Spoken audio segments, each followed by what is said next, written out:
नमस्कार। आज की इस विशेष चर्चा में हम अमरता, लालच और कर्म की एक बहुत ही दिलचस्प प्राचीन कथा को डिकोड करने वाले हैं।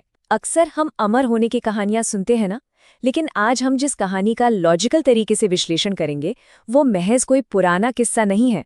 ये असल में इंसानी मनोविज्ञान और लालच का एक बहुत ही खौफनाक केस स्टडी है। तो चलिए बिना किसी देरी के सीधे इस रहस्य में गोता लगाते हैं। जरा इमेजिन कीजिए, एक हंसता खेलता खुशहाल गांव पल भर में, बिल्कुल रातों रात बूढ़ों के गांव ने बदल जाए तो कैसा लगेगा। अचानक हर तरफ अफरा तफरी मच जाती है और हर कोई अपनी आखिरी सांसें गिनने लगता है। सुनने में किसी साइंस फिक्शन फिल्म जैसा लगता है ना, लेकिन चौंकाने वाली बात यह है कि यहाँ कोई वायरस या प्राकृतिक आपदा नहीं थी। ये एक बेहद सुनियोजित और खौफनाक घटना थी। अब सवाल ये है कि आखिर ये सब हुआ कैसे। इसके पीछे की सच्चाई को समझने के लिए हमें इस कहानी के बिल्कुल शुरुआत में चलना होगा। भाग 1, साधु का रहस्य। एक शांतिपूर्ण जीवन जिसके पीछे छिपी है एक भयानक शक्ति। कहानी की शुरुआत होती है एक घने जंगल से। यहाँ एक बेहद निस्वार्थ और ज्ञानी साधु रहते थे जिन्होंने अपना पूरा जीवन बस प्रकृति और ज्ञान को समर्पित कर दिया था। बाहर से देखने पर सब कुछ कितना शांत लगता है। उनका पूरा दिन ध्यान लगाने, पक्षियों को दाना खिलाने और बच्चों को जीवन का पाठ पढ़ाने में बीतता था। लेकिन दूसरी ओर था उनका शिष्य रतन। गुरुजी तो रतन को बहुत ही होनहार और अच्छा लड़का समझते थे, लेकिन उन्हें क्या पता था कि उसके मन में पाप, लालच और दूसरों की कीमत पर ताकत हासिल करने की कितनी गहरी इच्छा पल रही है। सच कहूं तो यही वो विरोधाभास था जिसने आगे चलकर उस भयानक तबाही की नींव रखी। भाग 2, जादू के नियम, चुराए गए समय का सटीक गणित। अब इस रहस्य को थोड़ा तकनीकी नजरिए से समझते हैं।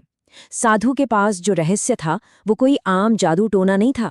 ये असल में समय और उम्र को चुराने की एक बड़ी ही सटीक, लगभग गणितीय प्रक्रिया थी। काम कैसे करता था ये? पहला कदम, एक खास जादुई पदार्थ को किसी के भी खाने में मिला दीजिए। दूसरा कदम, जो भी उसे खाएगा वो तुरंत बूढ़ा होकर मौत की कगार पर पहुंच जाएगा। लेकिन असली खौफनाक हिस्सा तो तीसरा चरण है। जो कोई भी ये खाना खिलाएगा, पीड़ित की पूरी बची हुई उम्र उस खिलाने वाले को मिल जाएगी। मतलब एक तरफ किसी की जिंदगी छिन रही है और दूसरी तरफ खिलाने वाले की उम्र लंबी हो रही है। एकदम सीधा कॉज एंड इफेक्ट। और अब जरा इस नंबर 10 पर गौर करते हैं। साधु ने इस जादू की असली ताकत को बहुत ही साफ शब्दों में समझाया था। अगर कोई इंसान ये पदार्थ 10 लोगों को खिलाता है तो सोचिए क्या होगा। सीधा सा हिसाब है, उन 10 लोगों की पूरी उम्र उसे ही मिल जाएगी। असीमित शक्ति का ये एक ऐसा लालच था जिसे ठुकराना शायद किसी के लिए भी नामुमकिन सा हो जाए। और बस यही वो कैलकुलेशन था जिसने रतन के मन में दबे हुए उस शैतान को पूरी तरह से जगा दिया। लेकिन रुकिए, क्या इस असीमित शक्ति का कोई तोड़ नहीं था? मतलब साधु जैसे ज्ञानी इंसान ने इतनी खतरनाक चीज को क्यों संभाल के रखा था? यहीं पर एक प्राणघातक खामी, या आसान शब्दों में कहें तो एक फेल सेफ नियम आता है। नियम बिल्कुल स्पष्ट था। अगर साजिश रचने वाला, यानी जो दूसरों को ये जहर खिला रहा है, वो गलती से भी उस दूषित खाने की एक भी बूंद चख ले तो पूरा जादू पलट जाएगा। सभी पीड़ित अपनी जवानी वापस पालेंगे और वो खिलाने वाला इंसान वहीं तुरंत मर जाएगा। साधु जानते थे कि किसी को नुकसान पहुंचाकर अपनी उम्र बढ़ाना प्रकृति के खिलाफ है, इसीलिए इस नियम का होना ब्रह्मांड के न्याय का हिस्सा था। भाग 3, लालच और धोखा, मौत का जाल बिछाना।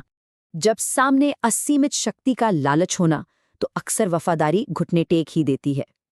अमरता के इसी अंधे लालच में रतन ने वो खतरनाक पदार्थ चुरा लिया और एक गांव में जाकर एक बहुत बड़ी दावत रखी। उसका अंदाज देखिए, आइए आइए, आपके लिए तो बनाया है, सबको मिलेगा, आइए और स्वाद लीजिए। रतन के चेहरे पर कितनी मीठी और स्वागत करने वाली मुस्कान थी, लेकिन अंदर ही अंदर उसका इरादा सिर्फ और सिर्फ मौत बांटने का था। वो अच्छी तरह जानता था कि जो खाना वो परोस रहा है वो जहर से भी कई गुना बुरा है। ये हमें दिखाता है कि लालच इंसान को किस हद तक अंधा कर सकता है कि वो मुस्कुराते हुए निर्दोष लोगों को मौत के मुंह में धकेल दे। इस दावत का जो अंजाम हुआ वो सच में रोंगटे खड़े कर देने वाला था। जैसे ही गांव वालों ने वो खाना खाया, पलक झपकते ही चारों तरफ मातम छा गया। पूरा का पूरा गांव एक ही झटके में बूढ़ा हो गया। हर कोई जमीन पर गिरकर अपनी आखिरी सांसें गिनने लगा। लेकिन जो बात सबसे ज्यादा हैरान करने वाली है वो ये है कि इतना सब होने के बाद भी रतन को संतुष्टि नहीं मिली। इतने सारे लोगों की उम्र चुराने के बाद भी उसकी भूख शांत नहीं हुई। इसके बजाय वो तुरंत प्लानिंग करने लगा कि अब उसे किसी दूसरे गांव जाना चाहिए ताकि वो वहां के लोगों की जिंदगी भी चुरा सके। लालच की वास्तव में कोई सीमा नहीं होती। भाग 4 कर्म का फल, नियम का लागू होना। लेकिन कहते हैं ना, जहां लालच असीमित हो जाता है वहीं से पतन की शुरुआत होती है। प्रकृति का अपना एक अलग ही न्याय है। अपनी इस खौफनाक सफलता के नशे में चूर रतन को अचानक बहुत जोर की भूख लगी। लालच और घमंड ने उसके दिमाग पर ऐसा पर्दा डाल दिया था कि वह साधु की उस सबसे अहम चेतावनी को पूरी तरह से भूल ही गया। उसने सोचा, वाह, इतना बढ़िया खाना बचा है, अब इसे मैं पेट भर कर खाऊंगा। और बस इसी भारी अहंकार में आकर उसने वही दूषित खाना खुद खा लिया। जिस मौत के जाल को उसने दूसरों के लिए बिछाया था, उसी में उसने खुद ही छलांग लगा दी। और फिर जैसे ही निवाला उसके गले से नीचे उतरा, वो फेल सेफ नियम तुरंत लागू हो गया। दूर उस घने जंगल में साधु की कुटिया में इस ब्रह्मांडीय सच्चाई का एहसास हुआ और शिष्यों के बीच एक बहुत ही गहरी बात गूंज उठी। लालच का फल मृत्यु होता है। और बिल्कुल ऐसा ही हुआ। रतन की मौके पर ही दर्दनाक मौत हो गई और उसके मरते ही उन सभी निर्दोष ग्रामीणों की उम्र और जवानी वापस लौट आई। इसे कहते हैं तुरंत मिलने वाला कर्मा, न्याय का एकदम अचूक उदाहरण। इस पूरे विश्लेषण को समेटते हुए एक बहुत ही गहरा सवाल हमारे सामने आता है। अगर अमर होने या असीमित समय पाने की कीमत दूसरों की जिंदगी तबाह करना है, तो क्या इस अंतहीन समय की चाहत असल में हमारी खुद की मौत को ही जल्दी नहीं बुला लेती? इस प्राचीन कथा के केंद्र में बिल्कुल यही मनोवैज्ञानिक सत्य छिपा है कि अनियंत्रित लालच हमेशा अंततः उसी इंसान को निगल जाता है जो उसे पालता है। ये एक ऐसा विचार है जो हमें अपने खुद के फैसलों और इच्छाओं पर गहराई से सोचने के लिए मजबूर कर देता है।